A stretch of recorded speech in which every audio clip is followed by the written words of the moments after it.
zajímavého a nového. V pondělí 12. května třeboňští zastupitelé schválili realizaci a také financování rekonstrukce Bertinných lázní. O den později se s touto připravovanou investiční akcí seznámili i zástupci médií. Změny se budou týkat především léčebných provozů.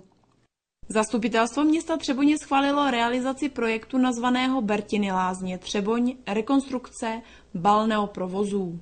Projekt zahrnuje rekonstrukci slatin a maséren, dále vodoléčby a také nový výtah. Počítá se s částkou do 40 milionů korun, včetně DPH, pakliže vezmeme v úvahu, že během výběrového řízení se poslední dobou daří při takovýchto akcích vysoutěžit nižší cenu, takže už počítáme vlastně s tím, že by se podařila nějaká úspora a ta částka by tedy měla být do těch 40 milionů korun. Práce budou pravděpodobně zahájeny v prosinci letošního roku. Konec se předpokládá v polovině března 2015 s tím, že do konce března bude probíhat dovybavení interiérů. To období, který teda začíná včerejškem a končí zahájením prací, je určeno pro výběr zhotovitele. A to podle zákona o zadávání veřejných zakázek.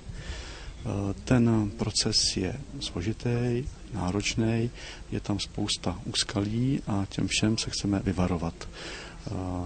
Ten proces probíhá teda standardně zákonem, řízení bude zahájeno předběžným oznámením, to má délku trvání měsíc a po tom měsíci můžeme teprve předložit případným uchazečům výzvu a ty budou reagovat podáním své nabídky. Poté bude probíhat hodnocení. V polovině měsíce září bude vybrán zhotovitel, říjen a listopad pak bude mít na samotnou přípravu zakázky. To znamená na kontrahování materiálů, případných subdodavatelů a dodastudování projektu, případná už nějaká koordinace s námi, příprava staveniště a takové věci, které už patří k té hlavní výrobě. Celý projekt počítá se stávajícím půdorysem lázní.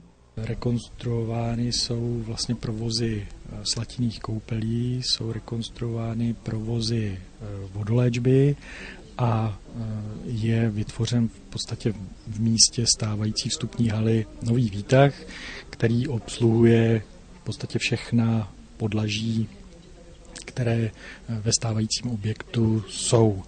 Ten původní výtah se ruší a tím vlastně si jakoby uvolňujeme tu dispozici k tomu, aby se využilo vlastně prostoru pro rekonstrukci šaten bazénu, což je vlastně samostatná investice Berty. Klient bude procházet léčebnou procedurou, aniž by musel přecházet na její část někam jinam, což je velice důležité. A to z toho důvodu, že Berta je poměrně členitý objekt a zvlášť starší vlastně klienti mají problém s orientací vlastně v téhle budově a několik dní jim trvá samozřejmě, než se tady vyznají. Rekonstrukcí se velice zvýší samotný komfort klientů.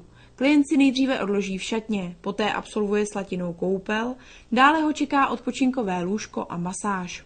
Po absolvované masáži opět odchází po pár krocích do šatny a tím bude zajištěn ten efekt medicínský, že po slatěné koupeli, kdy se tělo uvolní, následuje odpočinek a po samotném odpočinku podáme masáž a ten léčebný efekt bude dovršen v krátké době na jednom místě, komfortně pro klienta, zároveň i pro ten obsluhující personál. V současné době je mezi klienty lázní velký zájem o rasůl.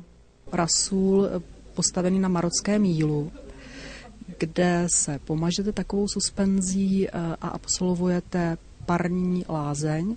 My jsme to rozšířili, marocký jíl, do něj přidáme ještě jemně mletou slatinu, tím vlastně získáme takovou směs charakteristickou pro Třeboň. A ještě předtím, než půjdete do té parní kabiny, tak se u nás položíte na speciální vyhřívaná lehátka, kde bude na klienty svítit infrasvětlo. Suspenze na kůži zaschne a klient bude pokračovat do parní kabiny. Poté následuje pobyt v odpočinkové místnosti a masáž. Tuhle kombinaci sluneční louka, parní kabina, odpočinek a následná masáž jsme nikde jinde na trhu tady v Evropě a možná ani za oceánem nezaznamenali. Bertiny lázně v Třeboni budou tedy nejenom léčit, ale budou poskytovat i wellness služby. Další novinkou budou například i slatinné dvojvany, určené pro páry nebo přátele. Spojí se tak léčebný proces se společenským setkáním. Projekt je od začátku konzultován se zástupci zdravotnického, technického i obchodního úseku lázní. Z Třeboně Blanka Horčičková. 10 milionů korun si z městské kasy prozatím vyžádala obnova bývalé rybářské ubytovny v Rybářské ulici. V nově vznikajícím areálu technických služeb zde za tyto finance v současné době vzniká administrativní budova právě pro zaměstnance technických služeb.